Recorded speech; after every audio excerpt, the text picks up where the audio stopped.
Bonjour à toutes les femmes et filles et tous les hommes qui me suivent en ce moment sur tous les réseaux sociaux et sur les médias. Je suis Madame Hessi Vitagunani, directrice exécutive de Femmes Plus et coordinatrice du mouvement des droits des femmes et filles vivant avec le VIH-Sida au Togo.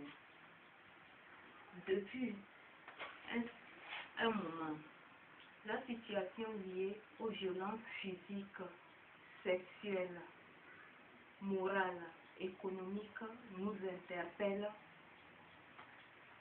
Tous les leaders politiques, religieux, décideurs, législateurs à agir et à agir encore pour un accès total à la jouissance de nos droits au moment où l'opinion nationale célèbre la journée mondiale de lutte contre le sida.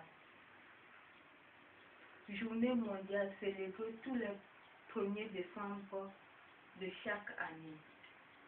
Le thème décrété par l'OMS cette année est zéro nouvelle infection à VIH, zéro discrimination, zéro décès lié au sida.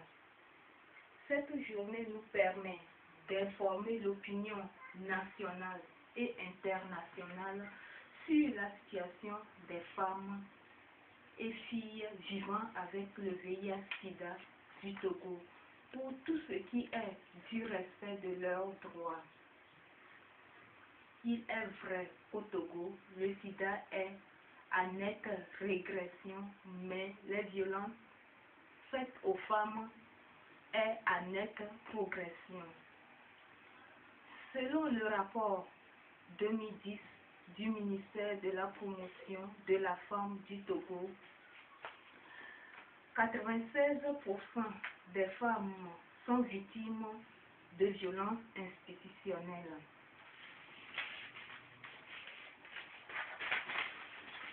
93% des femmes sont victimes des violences sexuelles. 94% des femmes sont victimes de violences physiques. 88% des femmes sont victimes de violences psychomorales. 99% des femmes sont victimes de violences économiques. Rares sont les victimes qui osent porter plainte ou en parler à leurs proches. Il s'avère important que nous redoublons nos efforts de mobilisation, d'information, de formation des femmes en général, des femmes vivant avec le VIH-Sida en particulier, sur les droits et les possibilités d'en jouir, car la réelle protection, promotion et défense des femmes doivent par elles-mêmes, donc leur propre implication dans tous les projets, programmes au niveau local, régional ou national visant à l'épanouissement de la femme. Au moment du mouvement, au nom du mouvement,